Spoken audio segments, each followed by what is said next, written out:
UNICEF, about 29,000 children under the age of 5 die each day, mainly from preventable causes.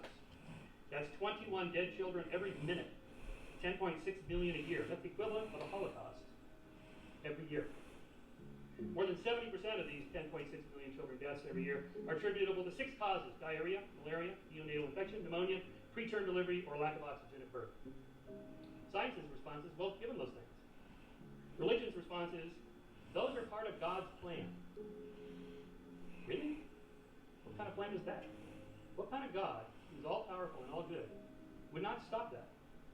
I'm not talking about homicides, gang warfare, civil wars, and strife in Syria. I'm not talking about that. I'm talking about innocent children who have no free will. They're not freely choosing to die from horrible diseases and cancer. Why would God allow that to happen? An all-powerful, all-good God? A less than powerful, or not so good God? Or no God at all? The problem with explaining evil for religious people, for theists, is what I call the irrefutable God problem. When good things happen, who gets the credit? God did it. Works in wonderful ways. Answered my prayers. He made a miracle. When bad things happen, who gets the blame? Not God. Or he works in mysterious ways. What does that even mean? So no matter what happens, the God hypothesis is confirmed. What would disconfirm the God hypothesis? Good things happen, so God is. Bad things happen, so God is. What would have to happen to refute this causal explanation of evil? In the Christian worldview, nothing can refute it.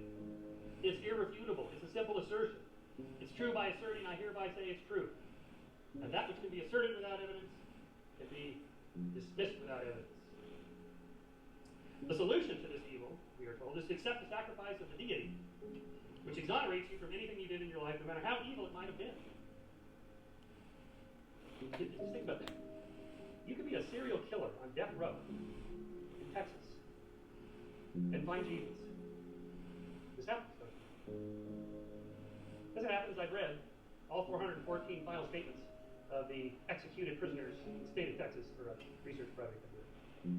And about 90% of them found Jesus in prison.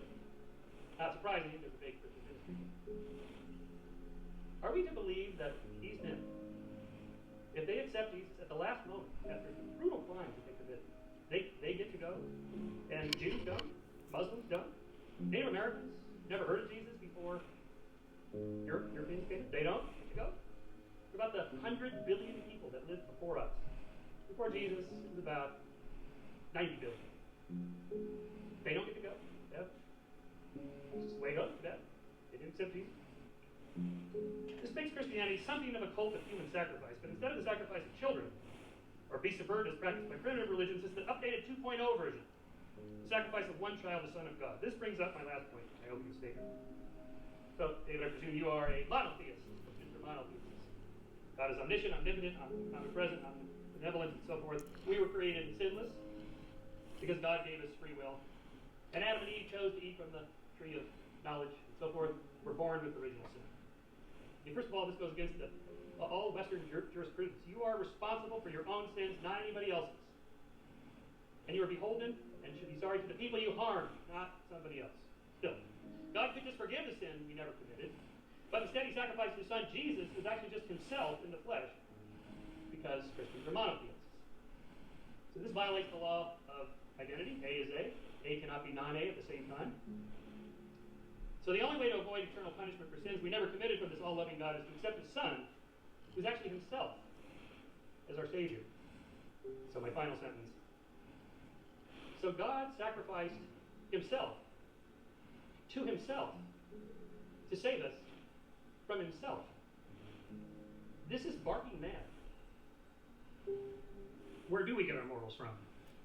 It can't be from the Bible, because almost nobody obeys, certainly not the Old Testament, and most of the New Testament. I mean, death penalty for adultery, there goes half of Congress. I mean, nobody is going to do this, right? So we pick and choose, we cherry pick from the holy books based on something else that's happened that I referenced in my opening statement of there's been this other change that's happened, this secularization of morality. That is, you have to actually have good reasons for why you hold certain moral principles, and you should be able to articulate them.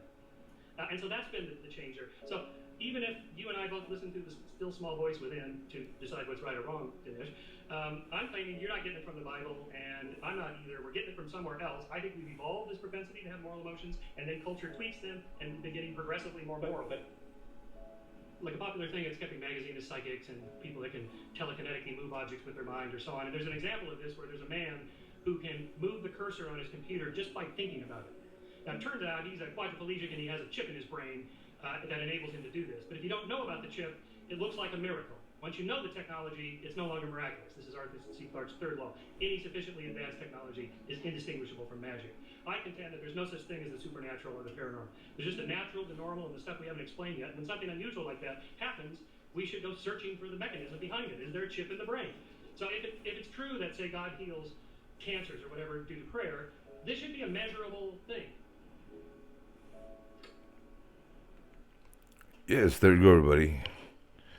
Yeah, go check out this guy's channel. They got a lot of good stuff, a lot of good content. I tell my students, subscribe, leave a like, and if you find this content useful, please leave a comment. And trust me, this will open up your eyes. Stop wasting your time going to church. God doesn't need nobody worshiping him. I mean, worshiping him. See, even the word alone sounds messed up. Trust me. But anyways, all right. Take care.